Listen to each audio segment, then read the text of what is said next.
What does it take to make workshops work? And how can we facilitate collaboration that sticks and leads to results? My name is Miriam Hartness, and with the Workshops Work podcast, I'm on the mission to find the magic ingredients that make workshops work. Today with me on the show is Maha Bali, and we geek out about facilitation and speak how we can facilitate with equitable hospitality and how we can be truly inclusive in hybrid settings. So stay tuned. And by the way, if you don't have pen and paper at hand to take your own notes, scroll down to the show notes and download my free one-page summary. And now, lean back to enjoy. Hello, Maha. Welcome to the show. Hi, Miriam. Thanks for having me. I am curious and looking forward to what there is to emerge. And always start with the same question. When did you start calling yourself a facilitator? And actually, do you? Yeah, I do. Not as my main job, but definitely as a thing that I do. And I will say that I think I was originally a computer scientist. I worked in the corporate world in the IT for a while, and I used to do trainings and things like that. I don't think I was using the term facilitator then. And then when I moved into education, into the same department I work at now, so I work at the Center for Learning and Teaching at the American University in Cairo. And I was just 2 years after graduation. I was just starting a master's degree in e-learning. And it was all about that phase in education, early 2000s, about a guide on the side and not the sage on the stage as an educational approach, right? And then I was really young, and I was teaching people who were my professors 2 years ago. And so I think there was always this thing, if I'm giving them a workshop, I'm really more on the facilitation side, but I don't know that I used the term facilitator until in 2006. I took a facilitation training with an organization called Solia. So I don't know if you know about Solia, but it's an organization that does cross-cultural video conferencing dialogue between people in the Middle East and Arab region and people in the West and the US. And they were in their early stages, and I was learning how to facilitate online dialogue in 2006 when the internet was very weak, especially in Egypt, where Skype was new. And Solia had their own thing, but they called it facilitation. And then I realized what that was, because I was not the teacher of these students. Mm-hmm. I was just there to help the conversation along and help them have a good dialogue. And then that's a lot of my facilitation skills started then, and calling myself that, and then realizing that that's also what I was when I became a teacher myself, and in a lot of other spaces. I give workshops, obviously, a lot as well. Beautiful. And I would love to hear more of how has the sophistication in tech actually impacted the way you facilitate? Because back in the day, Skype, nowadays, nobody uses Skype anymore. I don't know if some of the listeners might not even know Skype. And still it was, the video conferencing tool that we would use. Yes. So this is very interesting, actually, because now you're reminding me of something. I think at a point, Skype was only audio and it wasn't video. And I remember back at that time, I used to have meetings with people synchronously where all we did was just chat, text. And that was, I considered, like a cool thing too. Then there were lots of early tools. Like I did, with my PhD research, I did Skype and MSN Messenger. And I don't think MSN Messenger exists anymore even.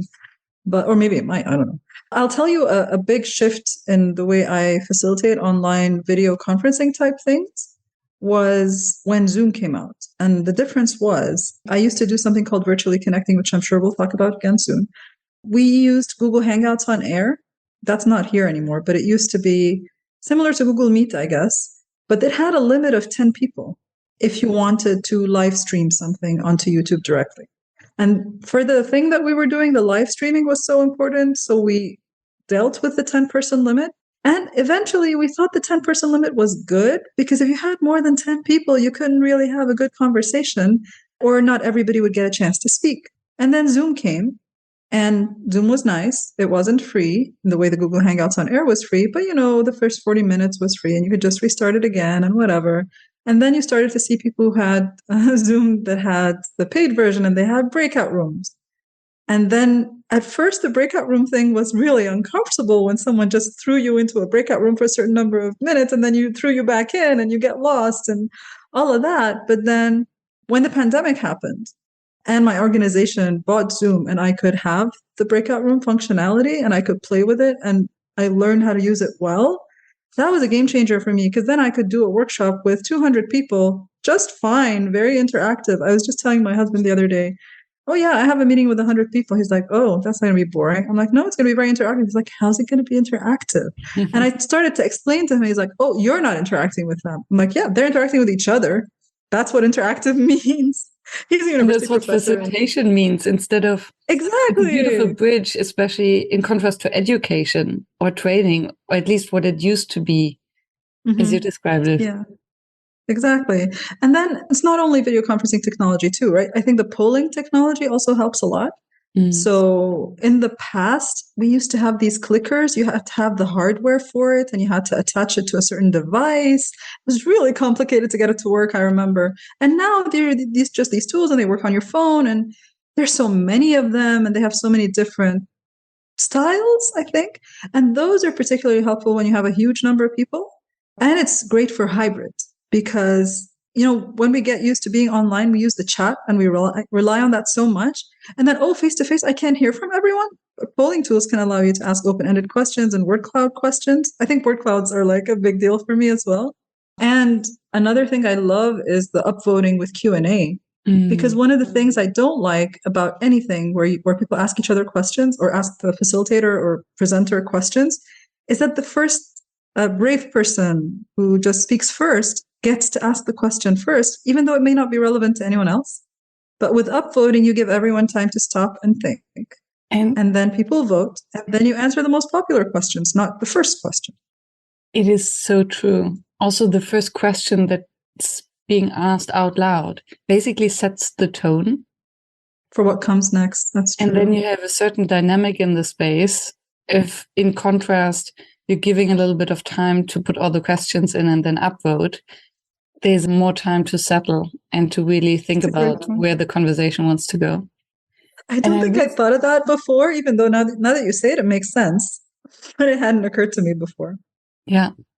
And what I recently only found out is a tool called StreamAlive that scans the chat and pulls out all the questions and puts them onto a screen that the facilitator can then share, and does the same with... Really cool. Yeah. Tell me where you're dialing in from. Everyone puts in their countries or their cities, and it will automatically put it on the world map. Oh, that is really cool. Right? And 5 minutes ago, we were talking about Skype. I'll tell you what else I discovered just last week, and then I used it yesterday in a session. Question Jam. Have you seen this? No. So what I love about Question Jam, so we did the Q&A thing, fine, whatever, the facilitators responded. But then we did Question Jam, where you let everyone into this thing for 7 minutes. For some reason, they make it work for 7 minutes, and it's just enough, honestly. Everybody asks questions to one other person in the session. So actually what happens is you can ask, in 7 minutes, you could ask like 10 questions, and they're going to get answered by someone. And you will answer someone else's question. So basically what you're doing is you're asking questions, sending them off to someone. You may or may not know who they are, but you choose someone else who's in the session, and they respond to you. So you get to see their responses, and you get to get questions from them. I love that. Just because it's so democratic and it flattens the room. I once read someone speaking about the Q&A sessions on LinkedIn, and it really resonated, saying that we're having a room full of people, and as facilitators, we believe that the wisdom is in the space and in the room already, so it's not us. So, and then suddenly we have a Q&A where we have the monopoly on all the answers and ignoring all the other experts in the space. Exactly. So to democratize the Q&A and to just distribute it is genius. Exactly. And I think in like teaching, it would be a way for students to ask things they're curious about and respond to each other. Let's see what their first reactions to these things are.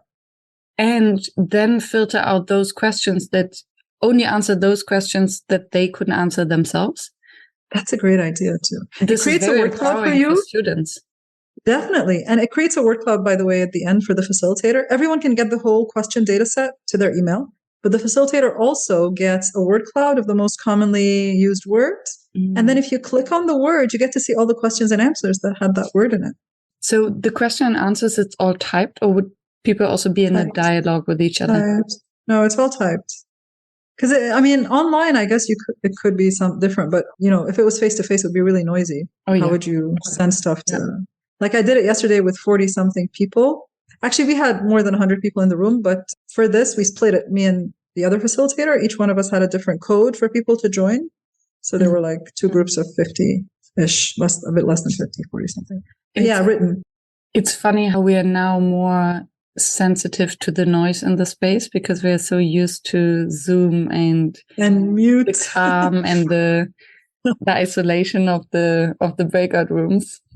Oh, but so this is very interesting that you said that. So when I do something like, a liberating structure called Mad Tea, we call it Wild Tea now, but it's where you put people in pairs very quickly for 1 minute. They answer a prompt, they come back, they go again with another pair, like speed networking. It's similar to that. Yeah, similar, but with different prompts each time with two people usually, but I do it with 3. But anyway, when you do it online, you can tell people are energized, and when you're in it, you're energized. But when you do it in a room and you hear the noise, you feel the energy. It's a completely different level of facilitation and sensing the room. This is one of the things about online facilitation and hybrid, even more difficult, to just sense how people are feeling when their cameras are off and they're in a breakout room. Now Zoom actually allows you to see who's speaking in the breakout rooms. I don't know if you noticed that. And that's really interesting because I'm always interested in domination and who takes over. And then one of the things I noticed is that sometimes everyone in the room is talking at the same time. And I think that's laughter. That's my interpretation of what that must be. Like, how is everyone in a room of like 3 or 4 talking at the same time? They must be laughing. True. I assume. I like this air quotes spying option because as a facilitator and I work only with adults, I would never go into a breakout room because I cannot knock and I don't know what I'm falling into, and this is their space. And still, knocking would be nice. They should add knocking. Yeah. Right? Yeah, they should. There's no way to send a message to one room and ask, can I come in? They'd have to come back to you if they need you. But that's a good point. So you wouldn't go into the room. So I wouldn't go into the room. And still with the option now, I can see if there's only one person speaking all the time, I would just send a broadcast to all. Please remember that everyone shall speak. And if you haven't switched yet, now is the good moment. And then it's kind of a teaser. Yeah. That's a good point. Without being dominant. Without being intrusive and singling anyone out. I love that. I'm going to do that. What I usually do, because I teach also students, and I do need to sort of make sure they're on task and on track.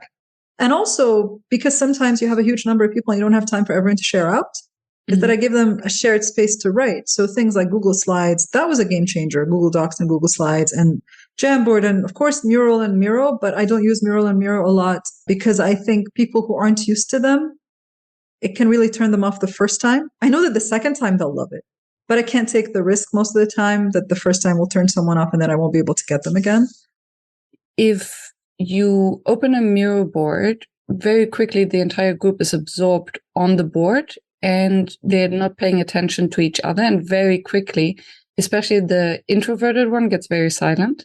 And then suddenly you have a breakout group of 4. And they could have a conversation, but instead they're just typing and moving sticky notes around. Or they're spending the time to discuss about the tech. Whereas if you're just collecting ideas and you don't need the sorting and the clustering and the hiding and all of that, I think just a Google Doc Jamboard is just... I agree.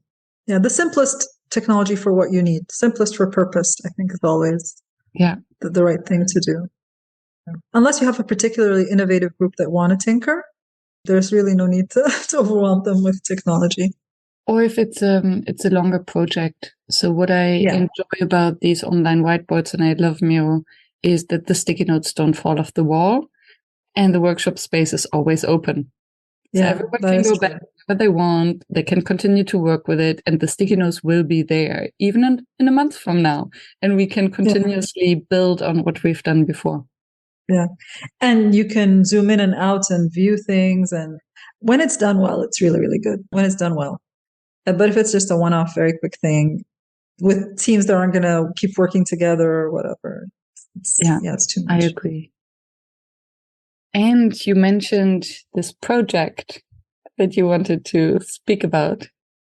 Virtually Connecting 2015. Yeah. Yes. So what it is, it's a grassroots movement whose purpose is to broaden access to conferences. And now we say challenge academic gatekeeping because we realized we did more than access, challenge academic gatekeeping at academic conferences. So it started out, the idea is to bring people who can't go to a conference virtually into a conference, but not to watch the presentations, but to have those, hallway, water cooler conversations that happen.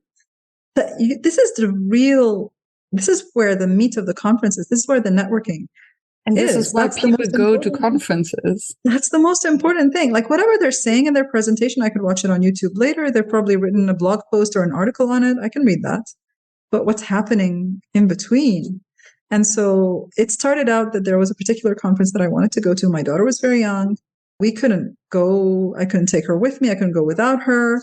And I had several papers at the conference, and there were ways to bring me in virtually. It was a hybrid conference anyway. But a lot of my friends were going to be there, my friends internationally that I've been working with on Twitter and on articles and stuff.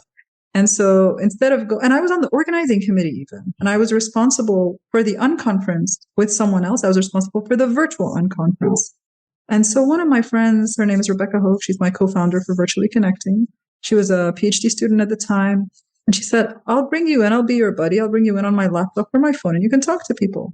And because I was also in the organizing committee, instead of just talking to people and just saying hi, we're like, oh, does anybody else want to join? Let's put it on Twitter. Do you want to join? I'll send you a link and you can join us. And so we started using Google Hangouts on Air to record and live stream these conversations. And the people who were there were keynote speakers, other speakers, just people who are participating, who know me, who want to see me, that I want to see.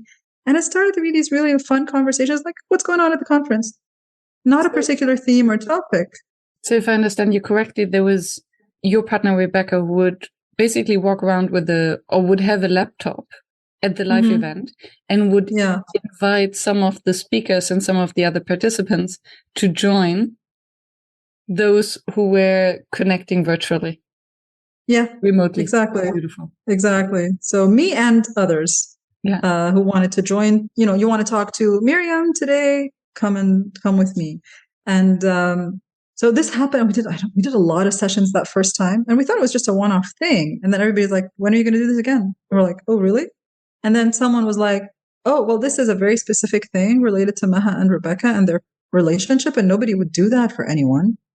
But you know what? People started volunteering. You're like, I'm going to this conference. Do you want to do? It wasn't called Virtually Connecting, by the way, at the beginning. It was called ET4 Buddy. And then people kept saying, keep doing this, we need this. But what started to happen was, first of all, the community of volunteers willing to be on-site buddies and virtual buddies started to grow. And then at first, we used to train people technically on how to use the technology of Google Hangouts, how to put a blog post on the site, how to register people.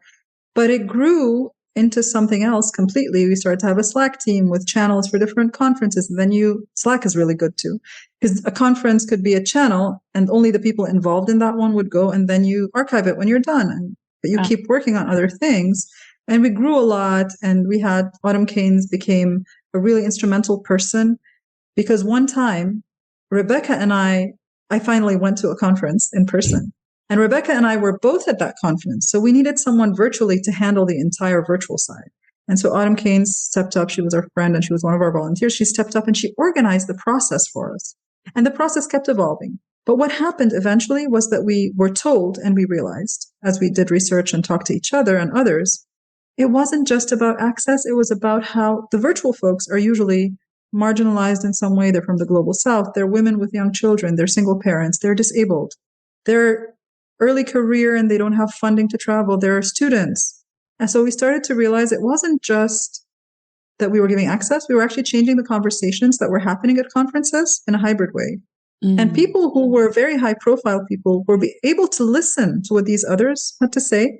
And then being part of a community like this, a growing community like this, on and off and on and off, you stayed as part of the academic discourse in ways that you had been excluded before because you were never at those conferences.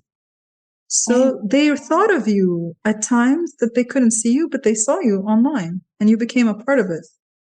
And what I find fascinating, so thank you for sharing that and the evolution of the project, especially even if these groups that you just described, the marginalized, they would not be those who raise their hand and speak at these conferences. They would never go up to a keynote speaker and sit with them over coffee for 20 minutes or 30 minutes. Exactly. Even the on-site buddies who were at the conference would say, well, I'm shy, but because I know I have a virtually connecting session with this person, I could go up to him and say, hi, I'm this person. We have an appointment at this time. So we started to be more organized about that. We also started to develop this intentionally equitable hospitality notion. And we called it this after we'd been practicing it for a while, which is, first of all, recognize the power differences between the virtual and the on-site. Recognize other kinds of power dynamics. The keynote speaker is a high-profile person. They're not here to present. They're here to talk. So you don't let them dominate the conversation. So both the on-site buddy and the virtual buddy, each of them was caring for the people around them. So you always had someone focused with the virtual folks, which I think for hybrid is so important. Yes. But to have a partner on site as well who has the same ethos and who cares, and they connect with each other to make sure that everyone's voice is heard, make sure that no white man dominates a conversation in the way that white men just tend to speak normally, prioritizing others, making sure that people who were virtual were participating on their own terms. They wanted to have their cameras on or off. They wanted to chat or speak, all of that. And also what is a thing that I think very few people know is that the invisible aspects of virtually connecting are more important than the visible aspects that end up on our YouTube channel. It's the way we invite people to join, because when you say anyone can join, the white men come in, but the women are too shy. The people from the global south, they don't know that being invited. You have to go and welcome them personally. You go up to Miriam and say, Miriam, by the way, I would love to have you here. And I still do this in my life, and it makes a huge difference, especially for women and minorities. And the other elements are, before you go live, you email people and you tell them, I'll be there 15 minutes early if you want to pop in, get your technology checked. This makes such a huge difference. And people who would come early would be more comfortable as soon as we went live. And then after we finish, there has to be like an after session of like 10, 15 minutes where we're not recording. And some people would be quiet the entire time we're recording. And as soon as the recording is off, they're chatty.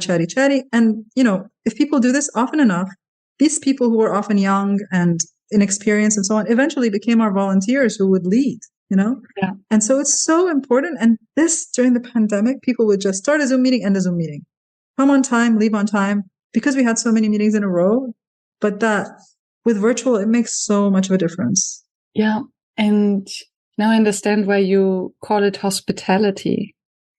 Because it is the art of hosting, that you're there to welcome people as they drop in. And also in the physical space, there are certain persons who enjoy coming a little bit early because they might be shy and they want to connect to the host and to the space to make themselves comfortable and to be there and to welcome them and with their name and just to be there. Yeah. Would you ever, if you're hosting something in person, arrive exactly on time? No, if you're the host, you arrive early. Yeah. Right? I hope.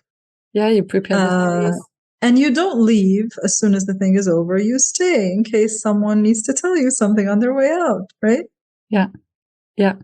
These small moments of in between, the liminal spaces, are underrepresented in the online space. Oh, yeah. So I don't know if I've ever told you about the phases of intentionally equitable hospitality. So this came later. Like, we started talking about the phases of intentionally equitable hospitality like very recently, like last year. So just breaking down what it is we do. Yeah. To make the connection. So if I understand it correctly, you started with this virtually connected hybrid setting. And then from there, you had more and more volunteers who would help you with the setup. And hence you structured it and formalized it in a sort of theory. Yeah, you could say that. Praxis. So praxis with an X. Yeah. So praxis with the meaning, in case people don't know with the term, it means practice with theory or practice with reflection. So we do something, but we're constantly reflecting on what we're doing. It's not like we do it and we reflect on it along the way. I don't know if theory is the right word. I wouldn't call it theory, but practice. Practice is nice. Thank you. Yeah. And so what happened during the pandemic is everything became fully online, but we realized that what we were learning doing virtually connecting wasn't just the digital skills of doing video conferencing, but it was this art of hosting online, right? And so we were like, oh, that's actually also the way we can teach now. That's actually the way we can do online workshops. Because, oh my God, people were so bad at doing online workshops, right? But we weren't. We were really good at it. And then with breakout rooms, that was a different thing that what virtually connecting was. Like the 10 people limit was so fundamental to our ability to focus with people. Mm-hmm. But with Zoom and the breakout rooms and all the other stuff, we started to develop the practice differently. And then we realized, you know what, this applies to every gathering, right? And so we developed some community building resources, which we can share with people. And the idea was, as you develop a resource to help people develop community online, you should also remember the inequities in your audience. So if I tell you, do this and this and this with breakout rooms, okay, but if you don't have Zoom and you don't have breakout rooms, here's another way you can do it. Or if you can't meet your students synchronously, then here's how to do it asynchronously. Or if your students don't have their cameras on, here's how to adapt this activity so that it will work. And so we did that. And we're like, oh yeah, we're designing these resources, not just to give people an idea, but to also give the idea with intentionally equitable hospitality, both in the way we're offering it to the facilitator or teacher who's going to use it, and also having them be mindful of how their students might be disadvantaged. You know, what if you have a student who's blind? What if you have a student who can't turn their camera on because they have privacy issues and all that? And so we then developed this 4-phase model for intentionally equitable hospitality. And I think, again, I recently gave a talk to an audience that had never heard me talk about it ever before. And they were so amazed by the pre-design phase. There is an in-between phase, which is the one you were talking about. That's the fourth one that we talk about. But the pre-design is about who do you even involve in the design of what you're going to do? What do you read about the topic? Do you only read white Western scholars? Do you read around? Do you know what people of color are saying about this? Do you know what LGBTQ people are saying about this? Who do you involve in the co-facilitation or in the design of your work? Or who do you talk to get ready for the work? So someone was saying recently, sometimes you're invited to facilitate for a group, but the person who's inviting you doesn't represent that group. They're their boss and that's the person you meet to prepare. But you don't actually know what the others are going to say. You don't know what they're like. So that's something. So recently, we actually facilitated an intentionally equitable hospitality series, which was a 3-day session. And to run the session, I could run it alone, totally. But instead of running it alone, I had a blind undergraduate student. I had a Kenyan facilitator who is not in education. And I had 2 American educators, one of color, one LGBTQ, one in a community college, one in a regular university, and me here from Egypt. So that combination of 5 people gave you insight. I didn't have to think, what would a blind person want? I had a blind person with me. How would an undergraduate feel? I have an undergraduate. He doesn't represent every blind person or every undergrad, right? My Kenyan facilitator doesn't represent the entire global South, you know. But that representation in who is involved in the first place already changes your perspective on what you're doing. Because everyone looks at the design process and joins this project with their lens and their specific. Exactly. And so it's recognizing the limitations. And the kind of responsibility to represent. And the responsibility to represent. And of course, it won't always be possible. But you can take opinions of people, even if you can't bring them in with you for every single thing. And if you surround yourself with a diverse circle, then you're always hearing that kind of perspective. And it influences just the person you are and how you think and what perspectives you center when you think about that. And I mean, that's amazing. And I can only imagine what you learn, take away in terms of also personal growth from an interaction, co-facilitation with such a diverse group.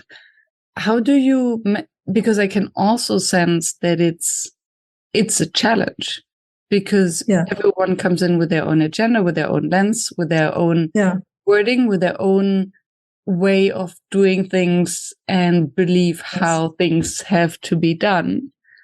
So what were maybe the main challenges and how you overcame them to run a project in such a diverse group? That's a great point. So that applies to virtually connecting. It applies to Equity Unbound, which is another thing I'll talk about later. It applies to every situation where you bring in diversity.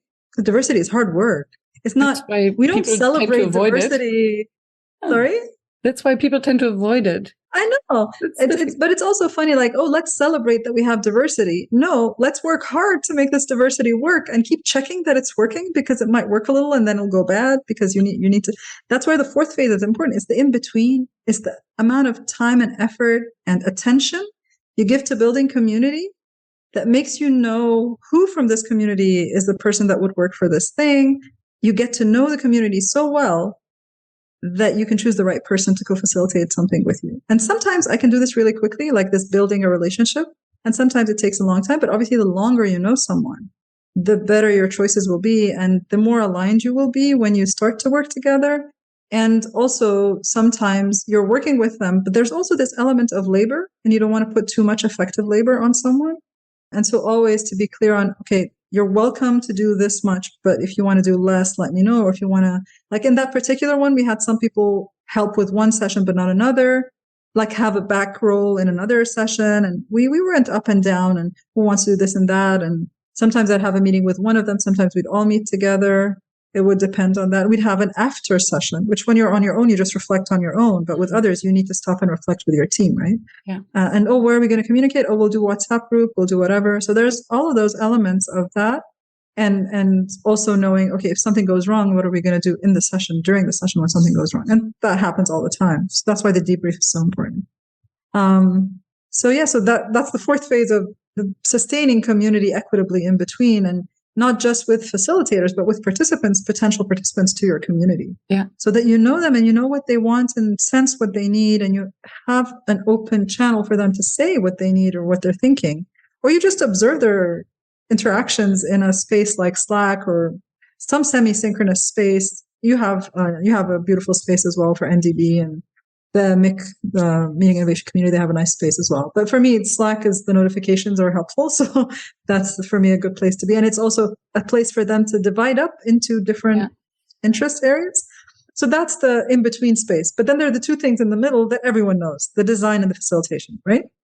So when you design, if you're doing it with intentionally equitable hospitality, remind yourself of your intention for equity. And then ask yourself in what ways the thing that you're trying to do might reproduce inequalities. How can you redress that? What can you predict? What kind of inequalities can you anticipate could happen so that you can try to redress them? Kind of like, I'll say, generally for teaching undergraduate students in Egypt, you can predict that they may not want to turn their camera on. You can predict that some people will have slow internet. How do you modify an activity with breakout rooms? And I would say, oh yeah, I'll put them in groups of 3 or 4 instead of 2 because one might drop off. I'll have a breakout room in the main room because some people cannot at all go to breakout rooms. I will ask them to put a photo instead of open their camera. I'll ask them to meet outside of class to do this thing because we can't do it in class. All of those things that you keep in mind in order to not reproduce inequality or to at least try to bring in some equity are things you can do in the design phase up to an extent, right? To a big extent, like maybe 80% or something. But then the facilitation. Everyone who's a good facilitator? Sorry, yes. Before we come to the facilitation, so I can imagine this body of knowledge that you have acquired. I assume that you have a sort of database or a checklist because you don't have to repeat the same work every time, right? So I think as you said, for some groups, you know exactly what's coming. I think it's in my head and it's incremental, but I see where you're going there, and I should probably do a resource like that. Yeah, because we've been trying for knowledge management, I think there's so many worldwide who don't have to reinvent the wheel. Mm-hmm. Great point. Yeah, we should. It's very interesting that you brought that up. I mean, it's all there somewhere. And in the articles, it exists somewhere, but there's no it's not a neat kind of knowledge, right? But it's multi-layered, but you can choose which layers to put in and take out depending on the audience. Yeah. And it reminds me of a conversation I had with Marie Dubost, who's also in NDB, about accessibility. And it's similar accessibility and equity. Once you see it, you cannot unsee it anymore. Yeah, exactly. Definitely. And accessibility, though, has so many dimensions, right? Are you trying to be accessible to a blind person or a deaf person or someone with ADHD or someone with autism or whatever that is? Yeah. So I'm much better at accessibility for someone who's visually impaired because of my relationship with this particular student who was my friend before he was my student, but who also, not everyone who's disabled wants to be that person who teaches you, right? Yeah. So you need to find that person who's willing to teach you or do the hard work of trying to discover these things. But yeah, this is definitely needed in all spaces, education and facilitation, everywhere. And then we come to the facilitation bit. Yeah, and then the facilitation bit is always there will be a surprise that you didn't predict. And you need to do what Adrienne Marie Brown in Emergent Strategy calls intentional adaptation. It's like, remember what your intention is and adapt in the moment to what needs to be done right then and there. And good facilitators, that's what they do. That's the difference between a facilitator and everyone else. It's this adaptation. Yeah. And also, though, the one that is tricky and that people forget about is something Priya Parker calls generous authority. And a lot of times facilitators are like, oh, I'm going to step back so that you guys can have a discussion. That's not going to happen. Someone will be more powerful. Someone will dominate. Someone can spoil it for everyone else. So you need to use your authority as a facilitator. You need to recognize the power that you have and not pretend that by stepping back, you're giving it to them, and figure out how to use it for the good of especially the most marginalized or the furthest from justice. Right. So a lot of times in a Q&A or whatever, once someone starts talking, if they're a white man, they will talk for a long time. And so you need to figure out how to limit that. And in some spaces, it's really, really hard to do that step without being rude. But what I'm known for with virtually connecting intentionally equitable hospitality is I will stand up to especially white men in particular ways just to make sure that we make room for other people. And I think that's important. And would you brief them beforehand so to make them aware? Because I think it's also with a pre-design. Yeah. You can brief them and make them aware that this is most likely to happen and this is how you're going to react to that. Right. So first of all, you can have community guidelines at the beginning of a session. That's really important. If it's a longer term type of engagement, you can co-create the community guidelines with the audience. You can actually start co-creating it before you ever meet them on a Google Doc and let them comment. Or you can bring them into the session and bring people to talk about it. If it's a longer engagement, this tends to work better. And then you have the in-betweenness that helps develop that kind of thing. But if it's a very short session, sometimes, but we've forgotten to keep doing it. But sometimes at the beginning we say, we're going to run this session with intentionally equitable hospitality. And this means 1, 2, 3. And so I may do this. If you speak, please do not speak for longer than X.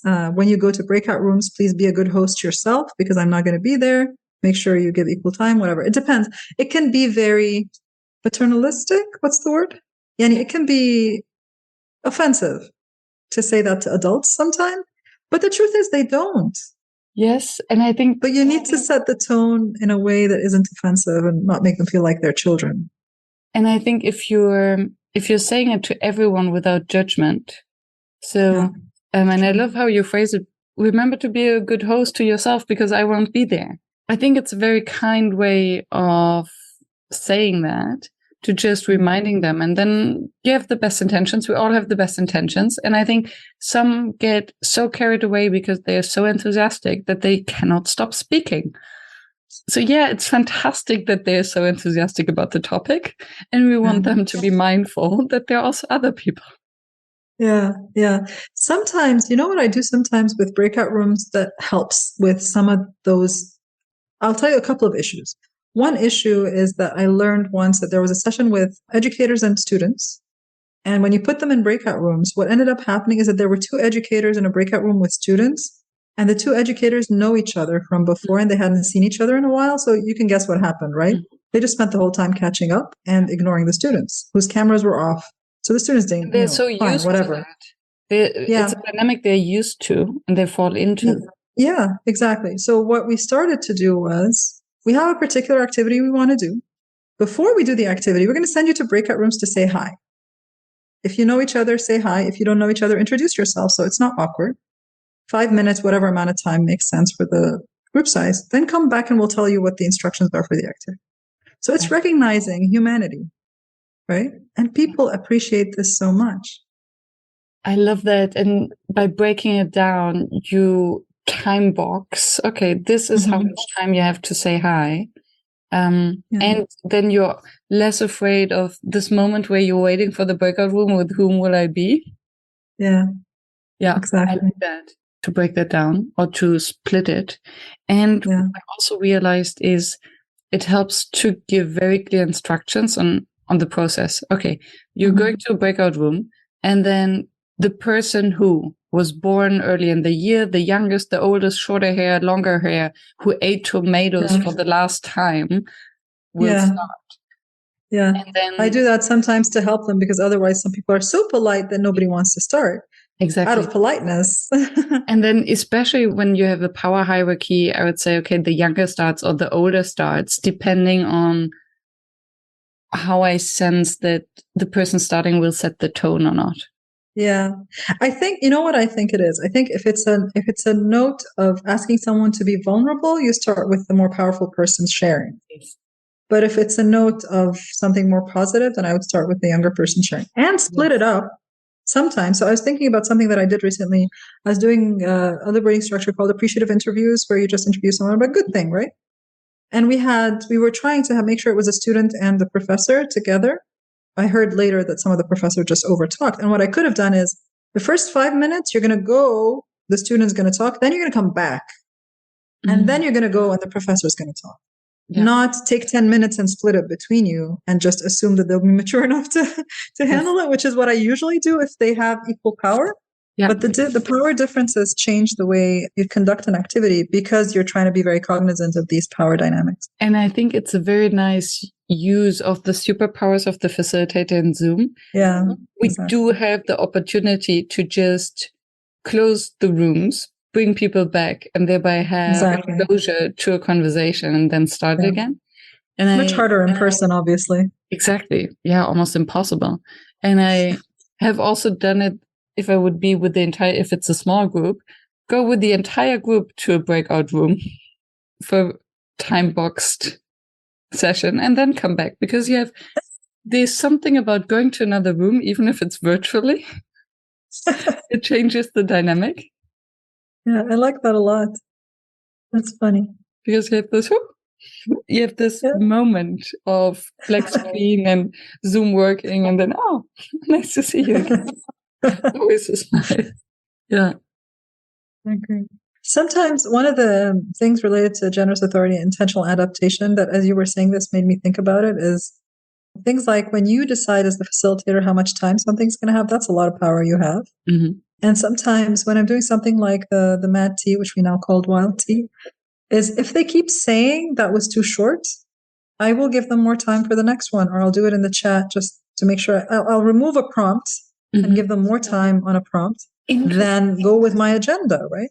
Interesting. When the groups come back and say, oh, there wasn't enough time, I laugh and say, yes. And that shows that I think it's the most beautiful thing that can happen. I mean, it depends on the conversation. So for impromptu network, mad tea, crazy tea, however we want to call it, where it's really just to get to know each other and to create maybe a small bond, maybe some curiosity. I think what you want is that they come back and say, there wasn't enough time.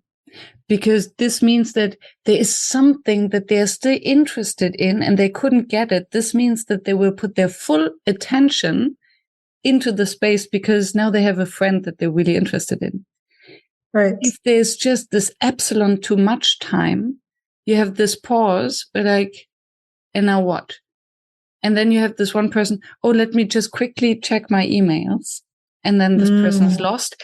And and it breaks the atmosphere and creates this solitude that I think can break an entire session. So there's two things I would say to this. The second thing is sometimes I say, if you finish early, come back. And that will give me a sense that if a lot of people are coming back, then okay, fine. Or they'll come back and we'll talk until everybody else comes back. And so that's something I do sometimes when I'm not sure. I've not done this before with this kind of audience. I'm not sure if this is too much time. So I'll tell them, come back when you're done.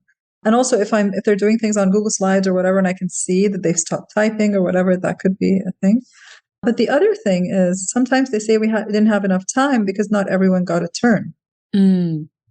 And especially when the people don't all speak the same native language, they may speak whatever second language at different speeds. And so whatever makes sense for a native speaker audience is different for actually even native speakers. You're in Australia right now, right? So Americans tend to speak faster than Australians and Irish people for some reason. Like there are particular activities that I've tried and Australians tend to need more time. That was just every time I did it with an Australian or New Zealand audience, they felt like, no, they needed more time. And I feel like they speak slower. Interesting. I don't know. Maybe they reflect more. I don't know. I hadn't thought of that. But definitely with non-native speakers, they need to absorb the prompt. And this very quick fire type of activity can be disadvantaging for them. The other thing I always try to do is a balance between something very reflective and slow and something very fast and energizing, because I like both. I need both. I need the energizing more than I need the reflecting, but I shouldn't be reflecting my style and my preferences on the participants. And I can't assume that all of them like the same thing. So, like, even my undergraduate students, some of them prefer the small group discussion, some prefer the larger group discussion. I try to do both. Yeah. I ask them if they all said they prefer one, I'll go with that. But if some of them prefer one and the other, and others for the other, then I need to just integrate both. And also, I think that so definitely +1, there are different personality types we have to accommodate. And it seems that if we give some time for self-reflection before, those who tend to speak a lot, so I would consider myself a speak-to thinker. I'm making sense of what's going on in my brain by speaking it out. So sometimes I can just go into blubbering, and after 10 minutes of blubbering, I'm like, oh, now I understand what I wanted to say. Yeah. But maybe not everyone wants to too. listen to that. So if I had some time to actually make up my thoughts beforehand. Yeah, process. Yeah. And then, that 1 minute or 2 minutes of reflection before you ask someone to speak makes a huge difference. And I always tell people they're more reflective, shy. Some people have told me, the people who are different than myself, is that as soon as people start talking, they stop thinking. They can't think their own thoughts anymore because they're listening. And they say, well, by the time I've gotten the courage to speak, everybody's already said what I wanted. And so definitely giving everybody a chance to think and write on their own. Talk in a small group before they have to talk in a larger group. Always. That's just huge. And this is like very heavily used in facilitation and in teaching. But a lot of people don't do it, is the problem. Thank you. I was thinking back to the beginning of the pandemic, and I was working with a few professors who just needed support in their online teaching. And I also spoke with a lot of students, and I heard that very few professors actually were aware of the fact that the students did get zero chance to speak to another student during a full semester. Because they joined the Zoom space and there was a lecture and the professor asked, do you have any questions? Surprise, nobody had a question. Or maybe the first row student who always has a question. Yeah. The idea that a student could actually appreciate turning to their neighbor, to their virtual neighbor, and just have a conversation amongst students was so alien to them. Yeah. And I think it broke many students. Yeah, I think so too. And that's why we developed these community building resources, because we were like, professors won't know necessarily how to build community in a class. And the students were stuck at home. They didn't have other ways to meet people and socialize. They had to socialize in class. They were first year, second year college students who didn't have any friends in college for a whole year. Yeah. And there's a power dynamic. Yeah, if you're just joining uni, how many will have the courage to actually suggest to revolutionize the system? Yeah. And professors, who told them? They never signed up for that. I was a facilitator before, and I never used a Zoom breakout room before the pandemic. Didn't have a Zoom license. So very vulnerable moment for everyone. According to you, what makes a workshop fail? What makes a workshop fail? Oh, wow. I would say when the facilitator isn't attuned to the participants is the main thing, or the situation where there is a person in the room who exerts their power over the facilitator's power to derail the agenda, which can be really, really bad. Even if the facilitator has a very strong personality and manages, that person can really, really spoil the mood. And it's pretty unpredictable when that could happen. Has it happened to you? Can you share? It has happened to me. I survived it really well. I can tell you what it is because I've told this story to a lot of people. So I was giving a workshop as part of my job to a department in my university. The department chair had not prepared people for what was coming, but he said he had. But it turns out he sent an email, so they may not have read it. And so the person misunderstood what I was going there to do, but I didn't realize that. And then they started not challenging me in a normal way, but sort of insulting me in an academic way. You know the way academics will say something that sounds like it's just an academic critique, but it's actually just a downright insult, like how dare you do this? And he started to do that. And I had a good response because what he was insulting me for was not what I was doing. So I wasn't like personally offended, but he was very rude. And then other people sort of tried to help calm him down, but they didn't do it very well. And then he calmed down a little bit. And then I went on with the workshop. And then towards the end, he came up with another way of insulting me that was hilarious. And so I responded in a funny way because he was saying something really hilarious. Like I showed him the video of something. He's like, why are you showing us that video? I'm like, whatever video I show you, you'd ask me, why are you showing me that video? Like, what am I going to say to convince you? And he goes, why didn't you show us the video of this person? I was like, because he's dead. And then he goes, but you have him cited in your email signature. So I was like, what's your name? And then the guy froze and he didn't want to tell me his name. And my colleagues who were sitting at the back watching, they're like, he was afraid that you were going to report him. I'm like, no. My other colleagues, like, he was just surprised that you're being friendly. Because when I found out who he was someone I had seen on Zoom with a black box. I had never seen his face. I'm like, oh, we were in a workshop together earlier that morning or the day before or something like that. Oh, so it's nice to meet you. So he was like, what? Why is she being nice to me? After that session, so first of all, I would consider that session as a problematic day. I don't know if anyone listened to anything I said after he started insulting me, but it went. And then later someone texted me an apology for what that other person did. Someone else sent me a long email and offered to buy me coffee and to apologize for what happened. But the point is that person never apologized, and I was also thinking, my colleagues and I were thinking, what if the session had been in our department and we were hosting it? Mm-hmm. What do you do when someone comes into your space and insults you in your own space? But that's not what was happening. It was their space. So someone else, now that I think about it, I'm the facilitator, but someone else is the host in that space. And that person who's the department chair should have stepped up. But if they don't have a strong personality, and that other person is like or maybe they knew it would escalate more I don't know what it was. Which makes me realize that being a facilitator is a very vulnerable space that we often forget about, actually. That if we are stepping into someone else's space, we have prepared to the best of our knowledge. I didn't do good enough pre-design. We had met with one person who told us what was needed in the department. We thought we were ready, but we should have met with more people. And, I've thrown this challenge at a lot of different facilitators, and some of them talked about there are power issues going on outside of my session that I shouldn't have been aware of, and that maybe people were forced to be there and they should have known it was optional, for example, or I should have met with the most problematic people to understand their concerns privately. Or they, as a department, should have met without me first to hash out their disagreements before I can. Like, there's so many things, so many insights I've gotten by telling this story to people.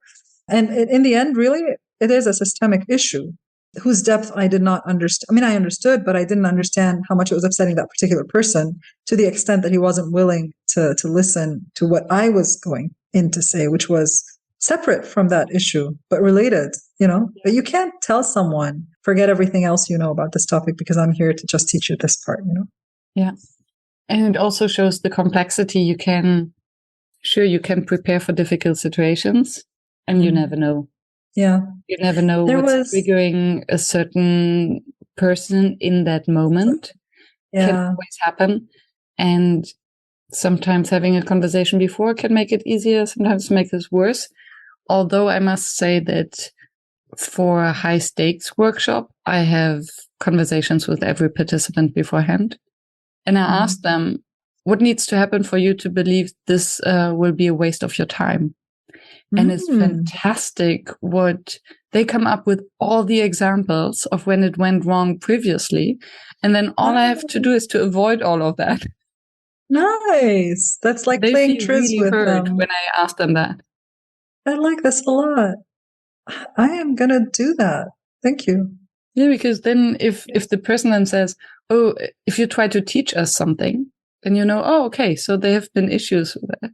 Yeah. Or if only Tom speaks all the time, or if Steve starts to nag as always, or if we turn it, you get all the old stories. It's wonderful. Nice. I like that a lot. You get to know people. Yeah. And what would you consider as your number one facilitation challenge after so many years of facilitating? Actually, I'm going to say something that I don't want people to know this about me, but I'm just going to make myself vulnerable and say it. And I'm sure I'm not the only one. Is when we're having very, very intense conversations about topics I'm interested in, not just a general topic. And then it's a very interactive session. I can lose focus for a little bit and I can't remember what people just said. And I hate it when that happens. I'm happy when it's one of the recorded sessions because I can go back and listen later. But when it's not one of those and I'm facilitating alone without a co-facilitator, it can be really challenging because you're like, how do I acknowledge what this person just said really respectfully and not sound like, oh, thank you for your contribution and move on when they've said something like really important. I hear you. Yeah, especially when so I'm saying this now to make sure that you know that you're not the only one. And thank you for sharing, because I think many will now say, yes, happens to me and I feel bad. And there are parts of me that want to say it's normal because we have to be so on and so focused for such a long time. And there are these micro moments where our brain just decides to, oh, let me go there and think about the shopping and grocery list, right? Which has absolutely nothing to do with the conversation. But that's what happens with our brain. And what makes me feel bad in these situations is that I usually try to synthesize or paraphrase what a person has said, just to underline it and to give the group a different wording so that it sits better. And then if I generally do this for everyone, and then there's this one person, oh yeah, thank you for saying that. Exactly. Everyone knows that you have. And to be honest, every time this happens, it sounds as if it would happen every time. I wonder whether it wouldn't be more honest to actually admit it. Say, yeah, I do sometimes. It depends on the audience. If there are people who know me well, I would say it. Yeah. Also, if it's a very high stake thing where me not listening was a problem, I could you repeat that because I lost focus for a second? Yes. But in other situations, either it's not high stakes or nothing important is going to happen if I don't listen to it or whatever. I just let it go. Yeah. But those situations that I just described are not that many, where it's really, really high stakes and the people know me well and it's safe to say that. There are not that many situations. Although I love how you phrased it, can you please repeat because I lost focus? Which is everyone will understand it. Yeah. And because any other way, you don't want to make it about yourself in that moment. And I think that's the slippery slope. So how can you still leave it with the group and with them without making it about yourself? Oh, I was distracted. I'm so sorry. And then suddenly it's all about you. Yeah. Although just one phrase, sorry, lost focus. Please give me Give me the gist of that again or something. Yeah. Yeah. We are not machines. No, we're not. That's true. Although everybody's obsessed with AI these days, so that's always on my mind these days. And yes, and I'm actually excited about the opportunity to collaborate with machines, because yes, there is AI, and I recently put into one of the bots what makes a workshop fail. So, which is one of the standard questions that I ask every podcast guest. And this machine gave me the answer. Oh, this is actually a very difficult question to answer because everyone might perceive failure in a different way. But in general terms, we can say that a lack of preparation as well as too much power differences and group dynamics could bring a workshop to fail. I was like, what? It's pretty good. It's really good. I got infatuated with, I'm originally a computer scientist and I know how to do machine learning. My thesis was a neural network, so I know how to do this stuff. Okay. But natural language processing in the way that Google does it and so on was very early when I was an undergrad. And then I shifted my career completely, stopped doing this stuff, but I understand how it works. Mm. And I've been teaching digital literacies and showing my students all the things that AI can do. But then the shift from everything until ChatGPT was big. And I've actually used other text generating tools, and they're not the same. They're not as good. It has a personality. I just wrote a blog post this morning, and I said why ChatGPT is like a sweetheart. Because it does the tone of the way you said it. You know, someone was talking about ChatGPT being mansplaining, but it's not what it does to me. It's actually quite humble. Like sometimes it'll say, I'm not really sure about this thing, but this is what I know. Or, sometimes it will say, I'm a machine doing whatever. And so I'm not capable of doing this. Like it knows its own limits. And this morning, I asked it a question related to interpretation of Islamic text, the Quran. And it said, I'm a machine. I cannot interpret a holy text because this is a very sensitive topic for Muslims. Wow. I was like, what? It's even politically correct. Yes, politically correct. I'm like, it's so American. But yeah, I sent this to my friends and I'm like, what? Yeah. So it's very interesting that way. But yeah, I think whoever programmed it gave it a tone that I like a lot. And I've tried it with helping me brainstorm workshop titles. And I used it with a professor before I did a consultation with him to help me think about how he might want to redesign his assignments and rubrics and syllabus, and gave me ideas for topics I could cover in my class. You know what? Google could have given me that because someone else might have talked about it before, but it kind of synthesizes it in a nice way and in its own words. Yeah. The workshop titles thing is really cool. Just like, give me exciting titles for a workshop on 1, 2, 3. Give me an outline for a workshop on 1, 2, 3. It's not going to be perfect, but it's going to be something, and it takes a second or two. Exactly. And I think, and that's why I like the idea of the collaboration with bots is, yes, the most difficult part is the coming up with something on a white page. And editing is actually easy. Editing someone else's work, you have some anchors, and then you can, like this, don't like that, and can fine tune it. And that's where talent comes in and where our time is used best for. So yeah. It can be tricky though, because you may be boxed into whatever this AI bot was trained on, right? So it isn't trained with an Egyptian voice. It is probably trained with a native speaker American British voice. And so how it writes, this is always one of the things I tell my professors, it's not going to sound like your students, because it sounds like a native speaker, and our students are not native speakers. They shouldn't sound like that. But also, what kind of ideas does it bring in? How might that limit what I would have thought about on my own because I rely on it first? But honestly, you could say the same about Google, right?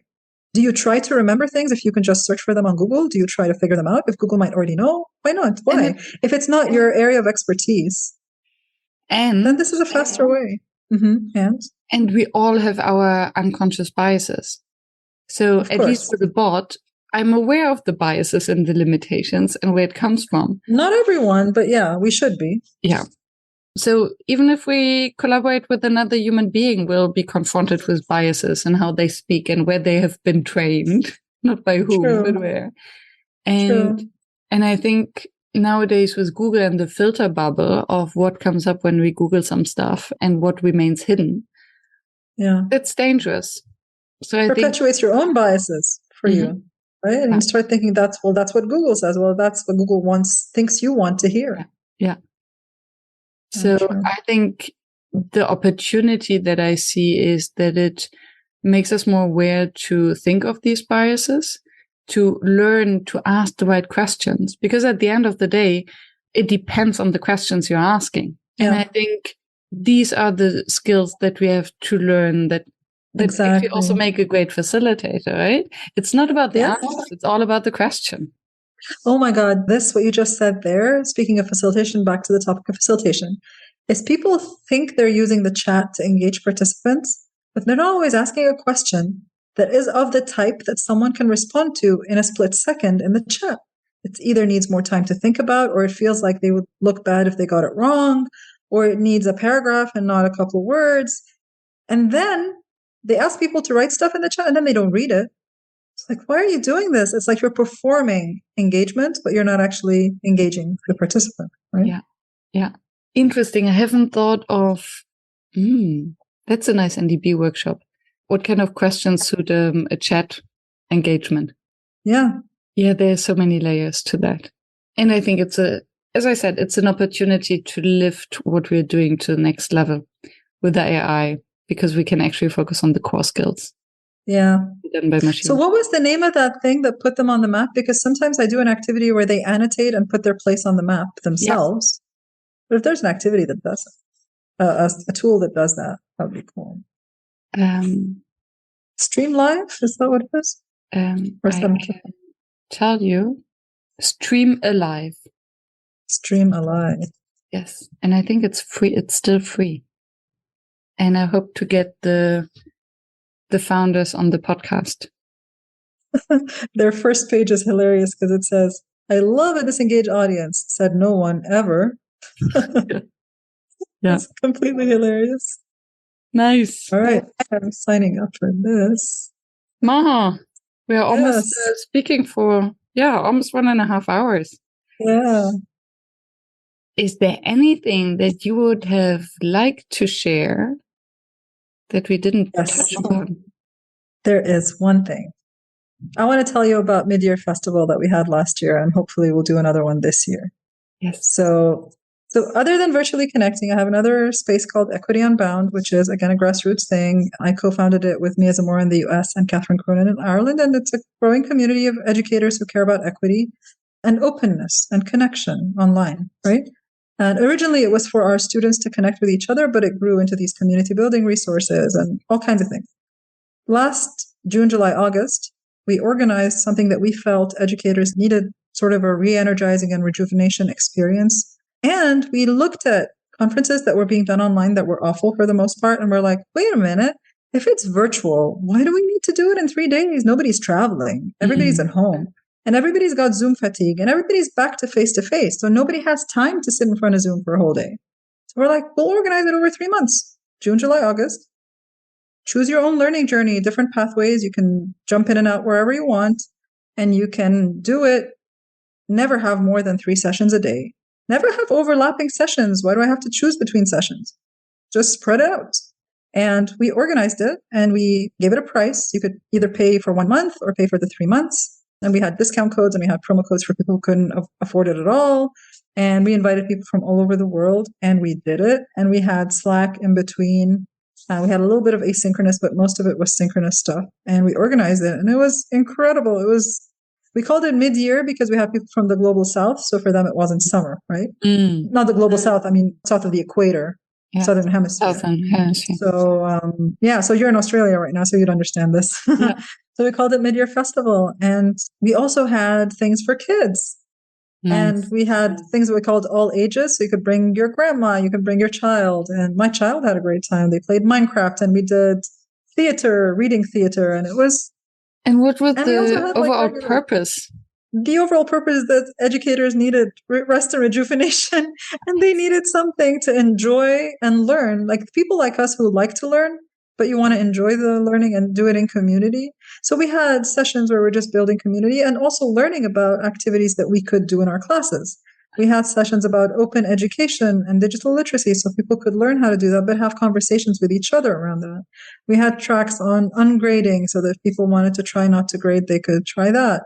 We had things that were more fun and we had things that were more, let's have these serious conversations in a safe space. Let's have conversations about healing and trauma, and let's have conversations about, writing reflectively and writing creatively. And I find it interesting because it's the exact opposite of the Never Done Before festival, where everything happens in 24 hours and there's just too much happening at the same space. So there's always a fear of missing out. Mm-hmm. And I think there are pros and cons for both. So I think if you spread it out, then if people are really, I think for the space of educators, especially over summer when there's no uni, so there's really the time to take for this, and it's continuous education. And I think for facilitators or the general public, maybe, it's difficult to engage groups over such a long time, or you need such a big group of participants to fill all these sessions and to have the momentum running. And so, the other flip side of it is back to what we were saying earlier, is that some people really benefited from the reflection time between sessions. Yes. Being able to spend time to absorb, but then come back and re-engage versus absorb it on your own and then never see these people again. And I think that's why we had after the very first NDB festival, we had the afterglow, where every day of the next month, we would have one workshop per day. And this was actually the time where the community was built, because we saw each other almost every day. So it felt like at the end of the month, we felt like good friends. Yeah, I bet. But this time it wasn't every day, right? There was every day. There was? Yeah. Oh, I missed that for some reason. I was planning to come to some of them, but I don't think I realized there was one every day. I think I already came to a lot of them anyway. Yeah. And what I like about the 24 hours, it's like a little bit like the breakout room. There's never enough time. Mm-hmm. And still there's a very specific energy that is created because there is no time, and everyone try to squeeze in as much as they can in the waking time. So I slept for 20 minutes in over 24 hours. Wow, that's and crazy. It was an entire different experience to go through the cycles of being totally tired and still hosting a workshop. Yeah. So let us know if it happens again. I'm planning to. Yeah, inshallah. Did you just close the marketplace? So I have to tell you some other way. Yes. You let me know. You tag me. We'll do that. In email. I will do that, inshallah. Thank you so much, Miriam. Thank you. Wonderful conversation. Love geeking out. Facilitation and tools and how-tos. I enjoyed it so much and I learned so much. Same here. And I guess in the audience, they will sit there with their little notepad. Wonderful. All right. Thank you for generously sharing. Thank you for having me. And I'm so looking forward to seeing you a lot in the next few months, inshallah. Thank you for staying tuned and for listening to the show. I know how busy you are, and I appreciate that you're sharing your two most valuable resources with me and my guest, your time and your attention. If you're looking for more conversation with other facilitators and for a community of practice, why don't you join Never Done Before, the community that I have built, and many of my podcast guests are already members. Visit neverdonebefore.org, and I wish to see you there.